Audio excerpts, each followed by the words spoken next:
अस्सलामुअलैकुम everyone, welcome back to लिटलेंस। आज हम एक और इंटरेस्टिंग टॉपिक के बारे में बात करने वाले हैं, इमेजरी। हम इमेजरी को किस तरह आइडेंटिफाई कर सकते हैं, इसके कॉन्सेप्ट को कैसे समझ सकते हैं, और सबसे इम्पॉर्टेंट, लिटरेचर के टेक्स्ट के अंदर से इमेजरी को कैसे आइडेंटिफाई और एनालाइज कर सकते हैं। तो आज की वीडियो में हम इसी चीज़ के बारे में डिस्कशन करेंगे। फॉर एग्ज़ाम्पल, अगर मैं आपको कहूँ the golden sun slowly disappeared behind the dark mountains, अब ये सेंटेंस सुनकर आपके माइंड में एक इमेज क्रिएट होगी। आप इमेजिन करेंगे कि एक गोल्डन सन है, डार्क माउंटेन है और सन स्लोली उनके पीछे डिसअपियर हो रहा है। अब क्वेश्चन ये है कि आपके माइंड में ये इमेज क्रिएट कैसे हुई। This is the magic of imagery. So today we are going to learn what imagery is, its type, and how we can identify and analyze it in literature. Next हम start करते हैं imagery से। What is imagery? Imagery एक literary technique है जिसमें writer descriptive language use करता है ताकि रीडर के सेंसेस को अपील किया जा सके। इन सिंपल वर्ड्स, इमेजरी हमें किसी चीज़ के बारे में सिर्फ बताती नहीं बल्कि हमें उस चीज़ को एक्सपीरियंस करने की फीलिंग देती है। फॉर एग्ज़ाम्पल, राइटर सिंपली कह सकता है the room was scary. We understand that room was scary, but this sentence doesn't really give us much to imagine. Now imagine another sentence. The dark room smelled of dust. The wooden floor creaked and a cool wind touched her face. अब suddenly हमें feel होता है जैसे हम खुद उस room के अंदर खड़े हैं। We can almost smell the dust, hear the creaking floor and feel the cool wind. That's what imagery does. अब क्वेश्चन ये है कि इमेजरी इम्पोर्टेंट क्यों है। इमेजरी लिटरेचर को मोर विविड, पावरफुल एंड मेमोरेबल बनाती है। अगर राइटर सिर्फ कहे द गार्डन वॉज ब्यूटीफुल तो हम समझ तो गए कि गार्डन ब्यूटीफुल था, बट हमारे माइंड में कोई स्ट्रॉन्ग पिक्चर क्रिएट नहीं हुई। बट अगर writer says bright roses filled the garden while the sweet fragrance of flowers floated through the warm air, अब हम फ्लावर्स को देख सकते हैं और उनकी फ्रेगरेंस को ऑलमोस्ट स्मेल भी कर सकते हैं। So imagery allows the reader to experience the scene instead of simply being told about it. अब इमेजरी को रिमेंबर करने का सबसे ईजी वे है our 5 senses. We have sight, sound, smell, taste and touch. In literature these are called visual imagery, auditory imagery, olfactory imagery, gustatory imagery, tactile imagery. Visual यानी sight, यानी वो चीज़ जो हम देख सकते हैं।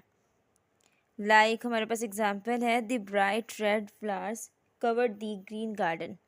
रेड फ्लावर्स और ग्रीन गार्डन, ये एक इमेज हमारे माइंड में क्रिएट करते हैं, तो ये हमारे पास विजुअल इमेजरी है।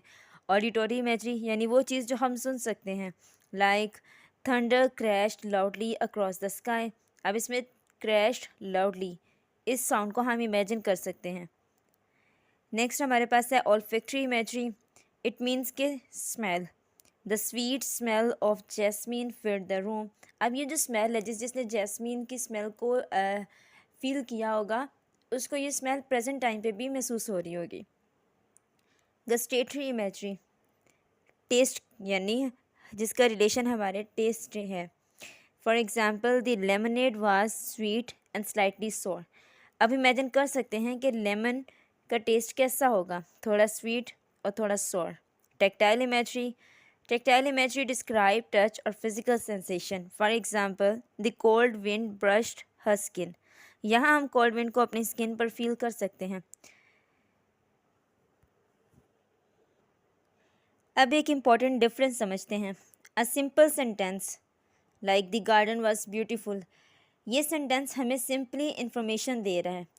But bright roses filled the garden while the sweet fragrance of flowers floated through the warm air, यहाँ राइटर्स हमें colours, flowers, smell and atmosphere provide कर रहे हैं। That's why imagery makes literary writing more vivid and more powerful.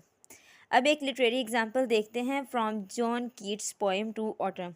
Season of mist and mellow fruitfulness, इस short phrase में ही हम autumn को एक कंप्लीट एटमॉस्फेयर फील होता है। We can imagine the mist, ripe and the softness of the season. This is how imagery can create an entire atmosphere within just a few words. अब अगर exam में imagery का question आ जाए तो सिर्फ ये मत लिखना this is visual imagery, that's not enough. आपको इमेजरी को एनालाइज भी करना है। आप 4 सिंपल स्टेप्स फॉलो कर सकते हैं। First, identify the imagery. Second, name it's type. Third, give textual evidence. And finally, एक्सप्लेनेटिव fact. Now ask a question yourself. What can I see?